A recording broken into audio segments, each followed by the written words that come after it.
ನಮಸ್ಕಾರ ಎಲ್ಲರಿಗೂ. ಇವತ್ತು ಬೇಬಿ ಪೊಟ್ಯಾಟೊ ಗ್ರೇವಿ ಹೇಗೆ ಮಾಡೋದು ಅಂತ ನೋಡೋಣ. ಮೊದಲು ಒಂದು ಬಾಣಲೆಗೆ ಎಣ್ಣೆ ಹಾಕಿ ಇಟ್ಟಿದ್ದೆ, ಅದು ಎಣ್ಣೆ ಕಾದಿದೆ. ಈಗ ಈರುಳ್ಳಿ, ಹಸಿ ಶುಂಠಿ, ಬೆಳ್ಳುಳ್ಳಿ ಒಂದು ಸ್ವಲ್ಪ ಫ್ರೈ ಮಾಡೋಣ.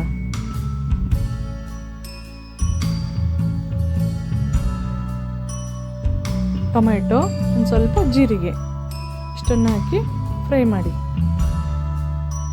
ಫುಲ್ ಸಾಫ್ಟ್ ಆಗೋದೇನು ಬೇಡ, ಇದು ಸ್ವಲ್ಪ ಫ್ರೈ ಮಾಡಿದರೆ ಸಾಕು. ಇಷ್ಟಾದರೆ ಸಾಕು. ಈಗ ಮಿಕ್ಸಿ ಜಾರಿಗೆ ಹಾಕಿ ಪೇಸ್ಟ್ ಮಾಡ್ಕೊಳ್ಳೋಣ.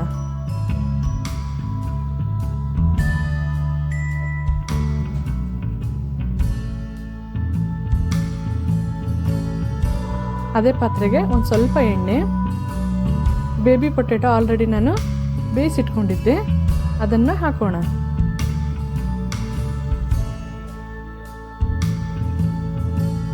ಇದು ಜಾಸ್ತಿ ಕಲಸೋದು ಬೇಡ, ಪೊಟ್ಯಾಟೊ ಒಡೆದೋಗುತ್ತೆ. ಸ್ಲೋಲಿ ಕಲಿಸ್ಬೇಕು.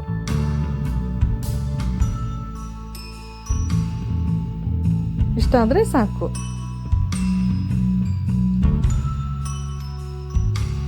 ಈಗ ಒಂದು ಬೇರೆ ಪಾತ್ರೆಗೆ ತೆಗೆದುಬಿಡಿ.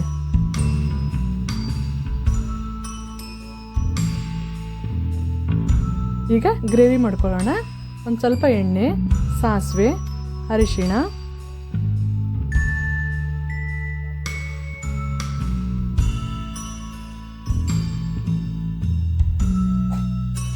ಈಗ ನಾವು ರುಬ್ಬಿಕೊಂಡಂಥ ಪೇಸ್ಟನ್ನು ಇದಕ್ಕೆ ಹಾಕೋಣ.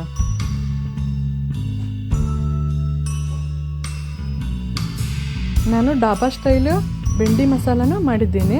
ಇಲ್ಲೇ ಮೇಲೆ ಕಾಣಿಸುವಂಥ ಐ ಬಟನ್ನ ಕ್ಲಿಕ್ ಮಾಡಿ. ಆ ರೆಸಿಪಿನೂ ಒಂದ್ಸತಿ ಚೆಕ್ ಮಾಡಿ. ಇದು ಹಸಿ ವಾಸನೆ ಹೋಗೋವರೆಗೂ ಸ್ವಲ್ಪ ಹುರಿಬೇಕು.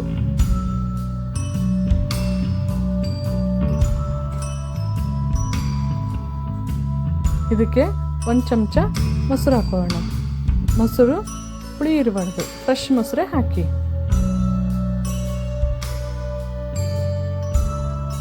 ಗ್ರೇವಿ ಟೇಸ್ಟ್ ಆಗುತ್ತೆ.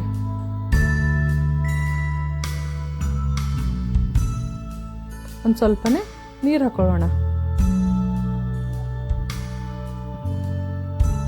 ಗರಂ ಮಸಾಲ,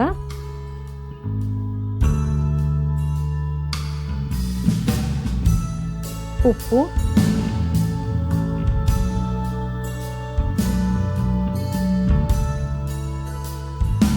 ಅಚ್ಚ ಖಾರದ ಪುಡಿ,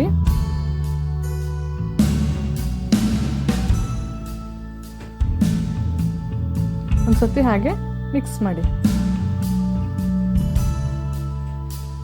ಈ ರೆಸಿಪಿ ಇಷ್ಟ ಆದರೆ ಲೈಕ್ ಮಾಡಿ, ಶೇರ್ ಮಾಡಿ, ಕಮೆಂಟ್ ಮಾಡಿ. ಇನ್ನೂ ಯಾರು ಸಬ್ಸ್ಕ್ರೈಬ್ ಮಾಡ್ದೇ ನೋಡ್ತಾ ಇದ್ದೀರಾ, ಪ್ಲೀಸ್ ಸಬ್ಸ್ಕ್ರೈಬ್ ಮಾಡ್ಕೊಳ್ಳಿ. ಇದು ಒಂದು 5 ನಿಮಿಷನಾದರೂ ಕುದಿಬೇಕು.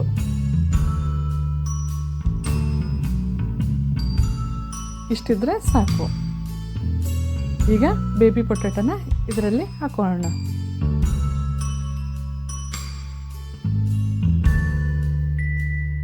ಈಗ ಇನ್ನೊಂದು ಕುದಿ ಬಂದರೆ ಸಾಕು. ಸ್ವಲ್ಪ ಮೇಲೆ ಕೊತ್ತಂಬರಿ ಹಾಕೋಣ.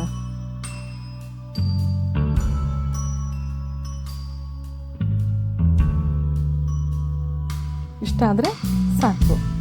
ಇದು ಚಪಾತಿ ಜೊತೆಗೆ, ಪರೋಟ ಜೊತೆಗೆ ಟೇಸ್ಟ್ ಆಗುತ್ತೆ. ಮನೆಯಲ್ಲಿ ಒಂದ್ಸತಿ ಟ್ರೈ ಮಾಡಿ ನೋಡಿ.